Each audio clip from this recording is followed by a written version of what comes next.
এভাবে যদি একবার বানান জীবনে অন্যভাবে বানানোর কথা ভুলিয়ে যাবেন। ফুটন্ত গরম পানিতে 1 কাপ লাচ্চা সেমাই ও তার সাথে একটি আম দিয়ে বানিয়ে নিয়েছি দুর্দান্ত স্বাদের একটি রেসিপি।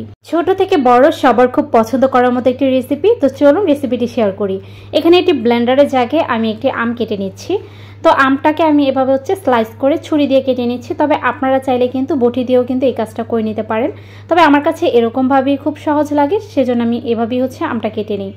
তো এভাবে আমি আমের আঠিটা বাদ দিয়ে পুরোটাই নিয়ে নিয়েছি। তারপরে ব্লেন্ডারে জাগে ব্লেন্ড করে একটা পিউরি তৈরি করে নেব। অন্যদিকে চুলে আমি একটি ফ্রাই প্যান বসিয়ে দিচ্ছি আর তার মধ্যে দিয়ে দিচ্ছি 1 কাপ পরিমাণে পানি। পানিটা দেওয়ার পর চুলার জাল অন করে দিয়েছি আর পানিটা যখন পুরোপুরি ভালোভাবে ফুটে আসবে এ পর্যায়ে অ্যাড করে দিচ্ছি 1 কাপ লাচ্চা সেমাই। আর এই রেসিপিটা কিন্তু লাচ্চা সেমাই দিয়ে খেতে অসম্ভব মজা হয়। তো সেমাইটাকে পানির সাথে এভাবে নেড়ে ছেড়ে মিশিয়ে নিয়েছি। এখন অ্যাড করে দিচ্ছি 1/2 কাপ লিকুইড দুধ। দুধটা কিন্তু আগে থেকেই জাল করা ছিল। এখন সেমাইয়ের সাথে দুধটাকে ভালো মতো মিশিয়ে নিচ্ছি আর পুরোপুরি যখন মিশে যাবে এ পর্যায়ে অ্যাড করে দিচ্ছি পিউরি করা আম। আর এই আমটা কিন্তু প্রচুর মিষ্টি ছিল। আমের সিজনে কিন্তু এই রেসিপিটি একবার হলো আপনারা ট্রাই করতে পারেন। এটা কিন্তু বাচ্চা থেকে বড় সবার খুব পছন্দ করার মতো একটি রেসিপি।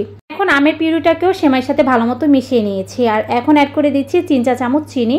তবে চিনিটা আপনাদের প্রয়োজন মতো বাড়িয়ে বা কমিয়ে নিতে পারেন। তারপর অ্যাড করে দিচ্ছি 1 চিমটি লবণ। যে কোনো মিষ্টি জাতীয় খাবারে 1 চিমটি লবণ যদি অ্যাড করা হয় তাহলে কিন্তু মিষ্টির ব্যালেন্সটা ঠিক থাকে। চিনিটা পুরোপুরি সেমাইয়ের সাথে মিশিয়ে নেওয়ার পর এখন অ্যাড করে দিচ্ছি 1 প্যাকেটে 10 টাকা দামের গুঁড়া দুধ। এই রেসিপিতে অবশ্যই গুঁড়া দুধটা অ্যাড করবেন, তাহলে কিন্তু সুন্দর একটি ফ্লেভার ছড়াবে, সাথে খেতেও কিন্তু অসম্ভব মজা হবে। দুধটাকে আবার সেমাইয়ের সাথে মিশিয়ে নিচ্ছি। তারপর অ্যাড করে দিচ্ছি এখানে ড্রাই ফ্রুট।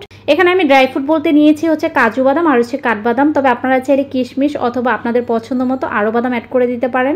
এখন সেমাইয়ের সাথে বাদামটাকে খুব ভালো মতো মিশিয়ে নিয়েছি আর এভাবেই কিন্তু স্টেপ বাই স্টেপ উপকরণগুলো অ্যাড করবেন। তারপর দিয়ে দিচ্ছি 1 চা চামচের মতো ঘি।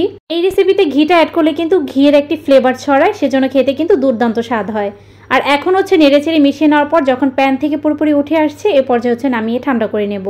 তাদের এখনো এই রেসিপিটি ট্রাই করা হয়নি, আম থাকতেই কিন্তু এই রেসিপিটি একবার হলো ট্রাই করে দেখতে পারেন। বাচ্চারা কিন্তু দেখা মাত্রই খাওয়ার জন্য পাগল হয়ে যাবে। এখন হাতে একটু ঘি মেখে নিয়েছি। তারপর সেমাইয়ের উপকরণগুলো হাতে এভাবে গোল করে নিয়ে তারপর লাড্ডু আকারে বানিয়ে নিচ্ছি। এখন লাচ্চা সেমাইয়ের উপরে গড়িয়ে নিচ্ছি যাতে করে লাড্ডুটা দেখতে খুবই আকর্ষণীয় লাগে। গেস্ট আসার একদিন আগে বানিয়ে নর্মাল ফ্রিজে রেখে দিতে পারেন আর তারা যখন আসবে তাদের সামনে ঠান্ডা ঠান্ডা সার্ভ করতে পারেন। আর এই লাড্ডুটা কিন্তু ঠান্ডা ঠান্ডা খেতে খুব মজা। খাওয়ার পর আপনার কাছে তারা জানতে চাইবে যে কোন দোকান থেকে এই লাড্ডুগুলো কেনা হয়েছে, খেতে এতটাই মজা হয়। তো এভাবেই আমি সবগুলো লাড্ডু বানিয়ে নিয়েছি আর নর্মাল ফ্রিজে কিন্তু রেখে দেব। এই তো উপরে বাদাম দিয়ে একটু ডেকোরেশন করে নিয়েছি যাতে করে দেখতে খুব আকর্ষণীয় লাগে। একবার হলে এই রেসিপিটি ট্রাই করবেন। আর আমার ভিডিওগুলো কে কোথা থেকে দেখছেন অবশ্যই কমেন্ট করে জানাবেন। আজ এখানেই বিদায় নিচ্ছি। আল্লাহ হাফেজ।